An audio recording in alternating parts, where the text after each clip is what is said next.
There's only one reason why I would have my access port unplugged and outside of the car, and that is because I had to data log again last night because my car, it hates me, I guess, I don't know, but it's been having an issue which I wanted to bring up. And also the whole point of this video is to bring up points that probably a lot of people don't talk about, and that is the downsides of owning a car with a built engine, what you have to deal with, and just kind of the day-to-day things that what I have to go through just with having this engine. So I'm going to get more specifically into that later, but I thought right now I'm doing an oil change on my car. I thought might as well incorporate some informational stuff and some stuff that you guys might not think of before getting into or too over your head with building your engine. I think it's pretty valid points, and I think it could bring some value to you guys. So last night, a little story for you guys. My boss at work is super into cars, and he has an STI, and he asked me if I can give him a ride in my car. So I said, of course. And I told him my car's been doing this weird hesitation thing before I get onto boost. And last night it was probably the most aggressive hesitation or jerkiness before I got into boost that I've ever had. So I thought, I gotta look into this. I gotta figure out what's going on. Now, the reason why I had my access port out is because I was data logging last night and trying to figure out what the hell is going on, what looks weird. And honestly, nothing really looked that weird on my data log. I found out where, in particular in the data log, where the jerkiness was coming from. The only thing that looked weird was the wastegate percentage. It was kind of jumping around, but obviously I think it was jumping around just because the car was jerking around. I don't think that was necessarily the cause. I think it was the effect of what was happening. So I'm thinking that I either have a boost leak, maybe one of my charge pipes for my intercooler, or maybe I did look at my injector duty cycle, and that looked to be pretty progressive, and it didn't look super weird or out of the ordinary. And also kind of my timing and stuff, nothing was getting pulled or nothing was getting retarded or advanced. I don't know, all that looked normal. So it's leading to believe that maybe it's some sort of a boost leak, possibly. Or also maybe I'm just I'm blowing out the spark and I need to readjust my spark plug gap, because right now it's just stock, and it's a possibility that I could be getting some misfires for having not the correct spark plug gap. So I could be checking that too. But also, I'm going to be doing an oil change. If anyone wonders what oil I use, because I know someone's going to ask, I use 540 Motul X Clean. Yeah, pretty much. The reason why I use the thicker one is just for the built engine and whatnot. And I don't know, a lot of people use that when they have forged internals or whatever. And I've had no problems with it, so that's why I use it. Yeah, so I'm going to take you guys step by step on number one, how to do an oil change if you didn't already know. And number two, just things to touch on that you probably didn't think about before initially getting into building your engine. And it might shy you away, or it might not scare you at all. And you might as well just go for it. So let's get into it.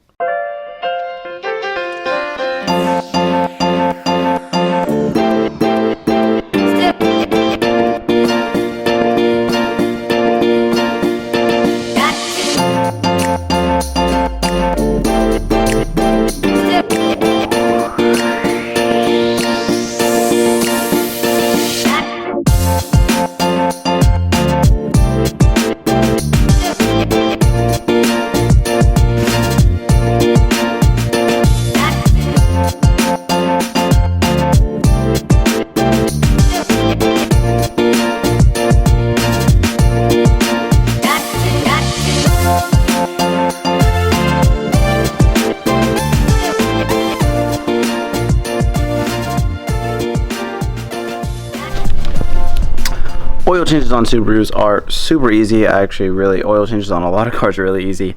And all you really need is, at least for me, I'm using a 17. I have an aftermarket drain plug. It's a 17 socket. It's a Cusco one. And all you really need to do is come under here, loosen up the drain plug, let it start draining into your pan. Then your filter should only be hand tight. Sometimes it's a little hard, but I do all my oil changes, so I put it on just tight enough so I can take it off with my hand. And then you take off your filter over here, let everything drain down. Super basic, super easy. But of course, if you've never done this, this is where the drain plug is going to be. That is where the filter should be. Pretty much easy.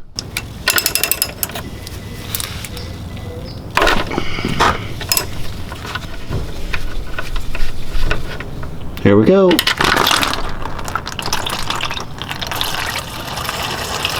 This car was in a desperate need of an oil change. So I let the oil drain a little bit, and also I always replace this little crush washer for the drain plug. I just bought them in bulk, so I just replace them as I go. Also, obviously this one is not stock. This is a Cusco drain plug, and it's magnetic, and I thought it looked pretty cool. So this is why I'm using this, and also it being magnetic, it will pick up any metal particles just to make sure my engine's running good. Looked pretty clean, so thinking we're good to go. Now I just gotta put the drain plug back in, and I always put this one in before I loosen up the filter. Now I'm gonna loosen up the filter, let it drain over here, move my pan over so there's no spillage.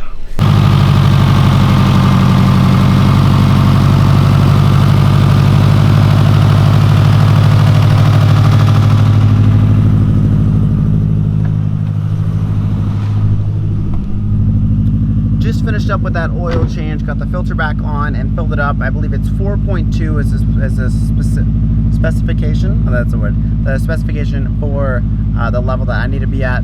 I put about 4.1-ish quarts in. There's probably a little bit of residual oil. I'm gonna keep checking today and tomorrow my oil level, making sure that it is good. Now that that oil change is done, let's talk about the point of this video, which is the downsides of owning an engine just like this.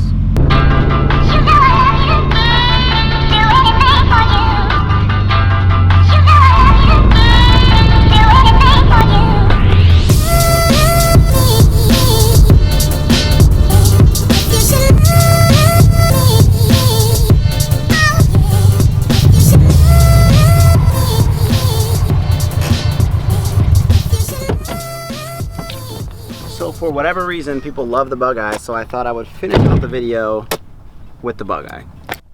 And also something recently that I thought of that I didn't think of before, kind of comes in two parts. Number one, building an engine, I'm assuming you're going forged internals, and with that, you're going to have to warm up your car. It is very important to, I'm sure there's some people with forged internals that are going to comment, oh, I don't warm up my car, I don't even care.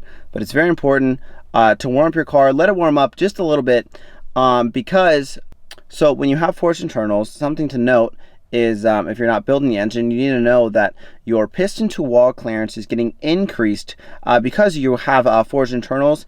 The metal is actually going to expand a little bit more, right? It's going to be a little softer. So the clearances need to be a little bit bigger than normal.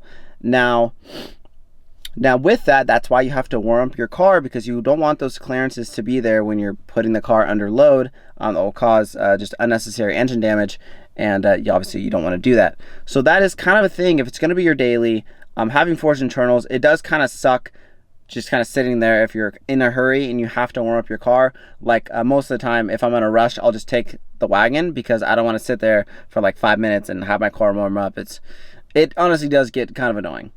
Now, another thing with that, I was talking to my friend at school who has a Cadillac with forged internals, and he was saying that he goes through a quart of oil on about 3,000 miles. And I was like, that seems kind of excessive. But when I was checking my car, I actually was pretty low on oil, and I was like, do I have an oil leak? Am I burning oil? I don't really see any blue smoke. I didn't have any like major oil leaks, right? So I was like, it's kind of weird. And then I was like, wait, that does kind of make sense. Now, leading back to the fact that you have a larger piston to wall clearance, you have to think you're going to have, let's just call it blow by on cold starts. So if you drive your car every day, you're obviously going to have a lot of cold starts. Therefore, you're going to be burning that oil that's going past the rings because there's such a large space compared to stock, and you're going to have blow by at cold start. And you got to think, you really got to make sure that your oil level is always good. So therefore, you're always going to be checking up on your car. I wouldn't say like it's an everyday thing you gotta check on your oil, but probably just like an average, you're probably burning twice as much oil as you would on a normal non-forged internal car. And you really got to check up on that, because I didn't, and I was actually significantly lower than I would like to be in driving my car, because I didn't think that I would be burning the oil or having that blow by at cold start. I wasn't in the back of my head, and it's something that you really should think about if you have forged internals. That's the whole oil consumption. So that was my two main things that I really wanted to get out there that I feel like maybe a lot of people wouldn't think of initially going into it. Is, basically at the end of the day, is you really got to treat your engine like your baby. Like, it is a lot of money to do a full engine build, as we all know. And if you love working on cars, then it won't be a problem, because, you know, you're always going to be checking up on it and making sure all the fluids are topped off, and you know, just making sure everything's running smooth. So another thing to note, and it is kind of similar to the other things that I said, is knowing that, you know, you're increasing the power of the car. You have to know it's inevitable that things are going to fail. But I mean, by fails, you know, like I said, there's going to be excessive wear on parts that haven't been built. And even though you're built, your cars, you know, it's not going to be indestructible. Things are going to fail. And you just have to be willing to, you know, pay to play.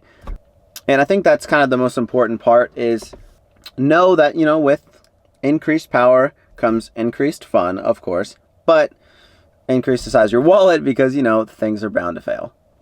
So I think that's pretty much all the points I wanted to get across to you guys. The whole purpose of this video and most of my videos is to, you know, give you guys some value. Every time you watch my video, I want to offer you guys some sort of information that I've learned, or that I'm learning, or that I'm in the process of, and kind of give it to you guys.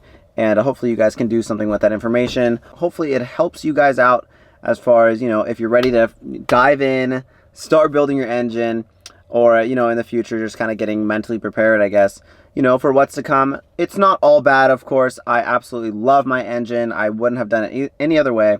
But, you know, there's always going to be risk in anything you take. But I just kind of wanted to get my point across and talk about, you know, the whole warm-up thing, the oil consumption, the whole increased maintenance intervals, you know, really being on top of checking all your fluids and stuff like that, checking up on your car. But, you know, like I said, if you love your car, and you love working on cars, then I would say, you know, obviously go for it. It's not going to be an issue for you guys, because, you know, you're always going to be checking up on it, always going to be fixing it. And of course, that's what I love doing. I love working on cars.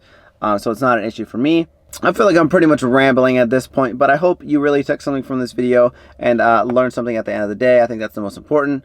As always, I hope you guys enjoyed. Don't forget to hit the subscribe button. I think it's either over here or over here. I don't really know. Or click on either one of the videos. That should be right here. As always, I hope you guys enjoyed this video. I'm going to catch you guys on the next one. Peace out.